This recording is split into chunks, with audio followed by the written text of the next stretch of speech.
Peacemaker Season 2 has been an unusual season that now has had an unusual season finale, and I am torn on it. This finale did not go as I expected, like at all. This video will be my breakdown and review for Peacemaker Season 2 Episode 8, titled Full Nelson. Make sure to leave a like and subscribe, and become a member in the Noble tier above for early access to videos, or in the King tier for a special shout out. Thanks to these members for the extra support. Let's get started by going over everything we learned about the DCU. We don't learn many things, but what we do learn is pretty substantial. This episode directly sets up a big storyline in the DCU going forward, and also founds an organization. I'll talk more about what I thought about how they handled it, but this episode's primary concept was to act as setup for two things. Langston Fleury, Judo Master, and Sasha Bordeaux, they all leave Argus and alongside the 11th Street Kids form Checkmate, a new independent agency funded, for now, by Vigilante's blood money, with the goal of vaguely making the world a better place. In the comics, Checkmate is a Black Ops government agency created by Amanda Waller. I expected it to be created by Waller in the Waller TV show. Leota, whose name should really go back to being Leota Waller now, is her substitute. Over the years, Checkmate has included many members. Prominent among them were Sasha Bordeaux, Vigilante, Peacemaker, and Judo Master's son, also Judo Master. This team's lineup is certainly true to Checkmate from the comics. The other half of the team is not associated with Checkmate in the comics, but two of them are original characters, and the other two are associated with the Suicide Squad, which is closely related. It's in the same world. On the other hand is Argus, which finds a few alternate dimensions. There's the Candyland dimension full of sexually devious, violent imps. There's a black hole dimension, which Luthor is interested in. There's a zombie dimension. There's a Skull Spider hellscape. And then finally, they find Salvation, a seemingly empty calm world that they plan on sending metahumans to in order to save the world. However, as we clearly learn, it is not empty. This comes from the comics. In a 2008 comic called Salvation Run, as a part of the countdown to the Final Crisis storyline. In that comic, Waller and Rick Flag lead a campaign using Checkmate and the Suicide Squad to send every supervillain on Earth to another planet. Here, it's Argus instead of Checkmate, just Rick Flag, and it's Senior without Waller, and also it's not another planet, it's another dimension. Eventually, the villains returned and were formed under a villain named Libra to form the Secret Society of Supervillains, acting as key players in the storyline was helping set up Final Crisis, in which Darkseid was the main villain. Not just that, but Salvation is also run by Apocalypse. It could be that this is what they're setting up. Maybe they will use Darkseid after all. This is the most clear idea we've gotten so far as to what the hell this chapter will even be mildly about. There was Argus, the metahumans, there's corporations. We now know that Salvation is going to be a large focus, and the center of that is Rick Flag Sr. Then maybe a Final Crisis inspired event is being set up. It would make a lot of sense. This episode will be followed up on in Man of Tomorrow, where I think, based on the events of this episode, we could assume Rick Flag, Salvation, and even Peacemaker will all appear. Maybe the bigger threat is Argus, who sends Superman and Lex both to Salvation, forcing them to team up to escape, or maybe Argus and whatever this world is inhabited by will be that bigger threat. It also seems like there will be a split follow-up between Man of Tomorrow and Waller, as the members of Checkmate, specifically as of now we know that Leota is appearing on Waller, are put into a darker state as they try to find out what happened to Peacemaker, and Waller is given focus. Rick Flag is also actually appearing on Waller. He is definitely being set up as like a really big threat this chapter. He felt borderline evil here, which is so different from Creature Commandos. Otis Berg, Amanda McCoy, Ali Jessup, and Stephen Morey all return here after appearing in Superman, becoming recurring characters in the DCU. They will almost certainly return in Man of Tomorrow, which is seeming to be a jam-packed movie with dozens of characters. Foxy Shazam exists as a real band in this world, which is only notable because of their name. Will they sue Shazam when he debuts? Or maybe he'll be called the Captain.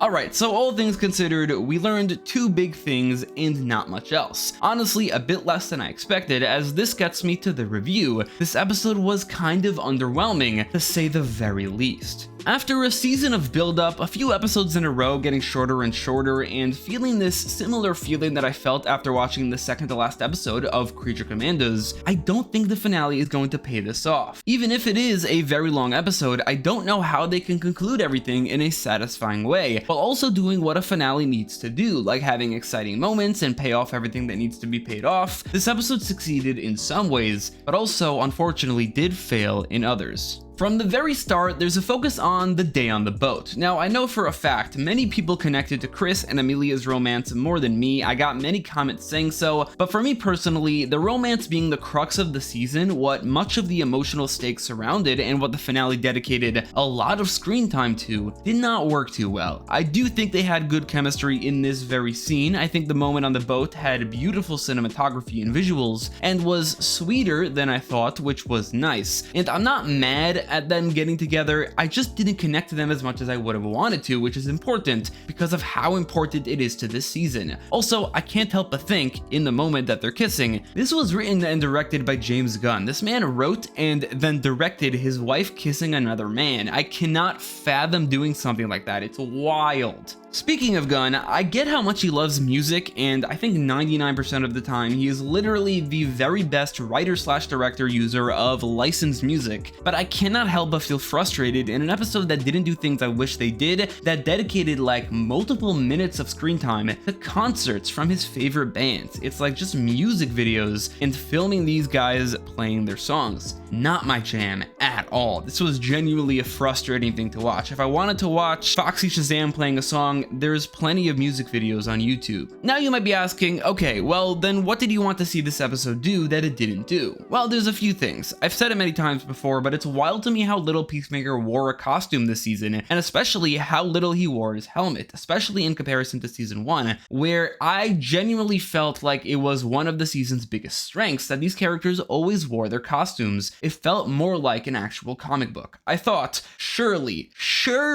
this episode would have a moment where he triumphantly re-embraces his Earth 1 home, abandons the Earth 2 suit, and puts on the Peacemaker suit for a fight. No helmet, no suit, no fight, nothing. This was disappointing. This was the lack of payoff I was talking about. It just didn't happen. Then Chris is kidnapped and sent to Salvation, again without his suit. I think Gunn could have written it in a way where he retrieves his suit and helmet, puts it on, but then is kidnapped and is therefore Peacemaker on Salvation rather than just Chris Smith. He never re-embraces the Peacemaker identity or the costume on a show called Peacemaker. And while Chris Smith, I think, has all the same depth and emotion as Peacemaker and vice versa, the one thing missing is that Chris is just nowhere near as fun to watch, just like how Adrian is a lot more fun to watch when he's in the vigilante suit. That said, I did really like this episode's focus on Chris's relationship with Death. This was the big thing that was paid off very well. In essence, there are a bunch of scenes all leading into the motel scene, which was a true highlight of the season.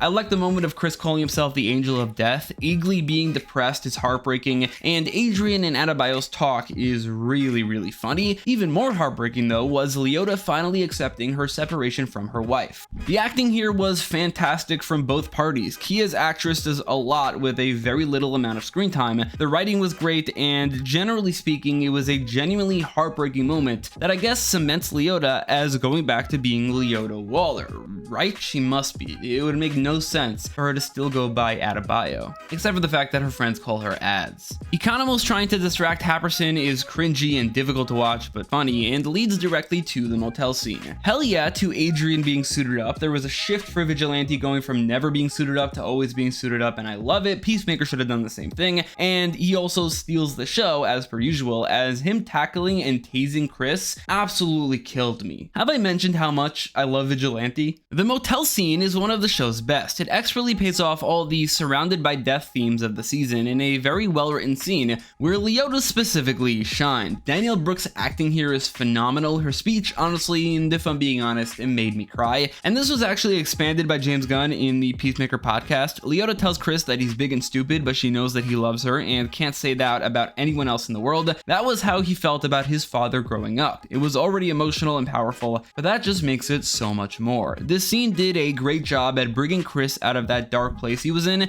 and did a great job at setting up Checkmate. This was easily my favorite moment of the episode. Checkmate's creation was also set up by Sasha leaving Argus, for which we need to back up to near the beginning. Argus explores the multiverse looking for a habitable world for some sort of unknown reason. As always, the QUC itself is visually spectacular, while this time there's also the interesting visuals of the alternate world, which we unfortunately saw almost all of in the trailers. The trailers really did not need to show us anything from the finale. I don't understand why they did. It was so unnecessary. Either way, the other worlds look great, and this entire storyline worked for what it was trying to do. Flurry's lines and Judo Master in his suit in another suit is funny. The exploration of the alternate worlds becomes more and more tense, the fates of the agents become more and more brutal, and Rick Flag felt more and more nefarious. Wow, did this episode make Flag seem devilishly evil, not batting an eye about the deaths and mutilations of the agents like at all, celebrating in fact. He was so disgusting here. It's honestly hard to reconcile that these two are the same character, his heroic portrayal in Creature Commandos and his evil portrayal in the season finale of Peacemaker. It also doesn't help that they don't look the same either. White hair and a yellow shirt really would have helped.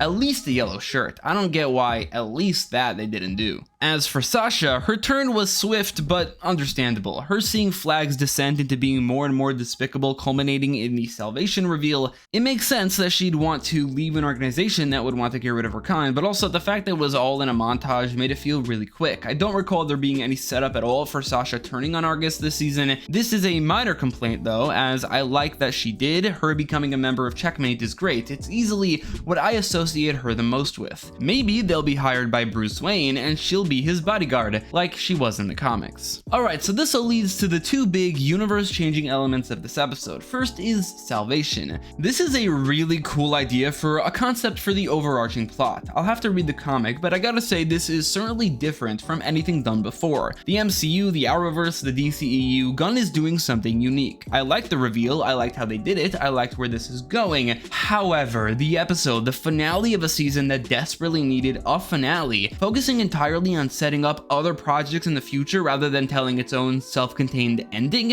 is not satisfying for Peacemaker Season 2. Seasons end on cliffhangers and set up future seasons all the time, but I think it's different when it's setting up other projects and not future seasons of this show. Gunn has said that every project should stand on their own. I think sequels are exceptions to this because obviously, but in essence, you should be able to watch Peacemaker Season 1 and Peacemaker Season 2 without needing to watch anything else. This season references other projects like Creature Commandos and more specifically Superman, but you don't need to watch Superman to watch Peacemaker. Now, if this episode isn't followed up on in a third season, that's not a complete standalone project. This is antithetical to what Gunn has said he wants the projects to be like. Maybe even Man of Tomorrow will now feel like you have to watch Peacemaker Season 2. I don't typically mind this and even appreciate universe interconnectivity, but I think there's a way to do it that doesn't make it feel like that they sacrificed the season's individuality for the sake of a chapter. This season is simply incomplete. Not satisfied with the ending, nor am I satisfied with the finale.